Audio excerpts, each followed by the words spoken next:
I need you Hi sir. Excuse me po. Naghahanap kasi ako ng pwede kong ma-interview about life. Kung okay lang sa inyo, pwede ko ba kayo ma-interview? Yes po, sir. Hi sir, good evening po. Pwede ko bang malaman kung bakit kayo nandito sa Plaza ng Binyan? Bali, sa-celebrate lang po namin yung mansari po namin. Wow, mansari pala nila. Kakilig to. Uy, sana all. Matanong ko, ilang taon na po yung relationship niyo? Almost 1 year and 11 months po ngayon. Kailan po magto 2 years? This December po. Wow, sana all.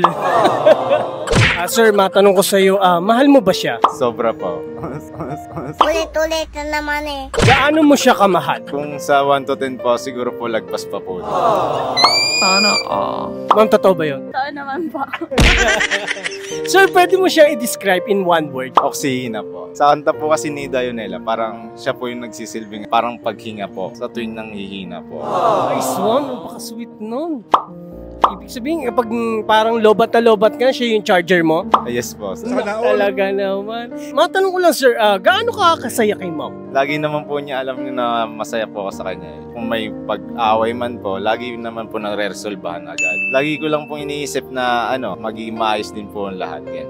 Gaano ba ka-respeto yung pagmamahalan yung dalawa? Yung respeto katulad nung how you respect God. Kumbaga kung sa relationship, maano mo po lagi si God sa part nyo, siguro mas titibay pa po yung relationship nyo kasi naniniwala kayo pareho kay God. Totoo yun, tama yun. Iba yung nasa center niya si God eh, di ba? Kunwari, if ever lang naman, if ever na mag-cheat si ma'am, magiging okay ba to sa'yo? Masasaktan po ako ng sobra. Pero alam ko po, by time, mag-heal po yun. Naniniwala po ako, makikita ko rin po yung worth ko. Kasi may dahilan naman po, kaya po siya nag-cheat eh. So, magbibigay ka ng second chance? Opo, magbibigay po ako. Nice one! Pero syempre sa pinagdadaanan nyo naman, nasa center nyo si God, di mo naman siguro maiisip na, di ba, mag-cheat? Yes po, sir, tama.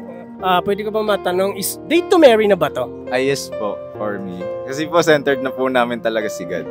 Sir, nasa harap mo si ma'am. Any message para sa kanya? Aking oksihina. Una sa lahat, ikaw ang nagsisilbing lakas ko sa bawat araw. Gusto ko lang magpasalamat sa lahat, pag-intindi, sa pagmamahal. Pangako ko sa iyo, naalagaan kita, magpasawalang hanggan. So ma'am, narinig mo ang message si sir. Siyempre may message back ka. Hi, mahal.